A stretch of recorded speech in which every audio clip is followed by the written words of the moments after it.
అంబేద్కర్ కోనసీమ జిల్లాలో AP food commission ఆకస్మికంగా తనిఖీలు నిర్వహించింది. ముమ్మిడివరం గురుకుల పాఠశాల, పశువుల్లంక జిల్లా పరిషత్ ఉన్నత పాఠశాలతో పాటు పలు అంగన్వాడీ కేంద్రాలను ఫుడ్ కమిషన్ చైర్మన్ చిత్తా విజయ్ ప్రతాప్ రెడ్డి తనిఖీ చేశారు. అంగన్వాడీ కేంద్రాల్లో చిన్నారులకు అందిస్తున్న ఆహార పదార్థాలను పరిశీలించి స్వయంగా ఫుడ్ టేస్ట్ చేశారు. అనంతరం స్టోర్ రూముల్లోని నిల్వలను పరిశీలించారు. విద్యార్థులు, చిన్నారులకు నాణ్యమైన ఆహారాన్ని అందించడంతో పాటు ఆహార నాణ్యత విషయంలో ఎలాంటి నిర్లక్ష్యం ఉండకూడదని అధికారులకు సూచించారు.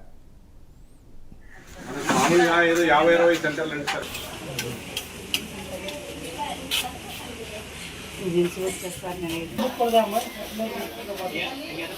నుండి వాళ్ళని కన్విన్స్ చేసి వాళ్ళని కొంచెం జాగ్రత్తగా పోనీకుండా మేము ఒక 1 ఇయర్ చూడమని చెప్పండి. నేను అడిగేది అదే, 1 ఇయర్ జాయిన్ చేయండి, నచ్చలేదంటే పోండి. అది మన కృపాపరాధం, మనం ఏం చేయలేం, మన తప్పని.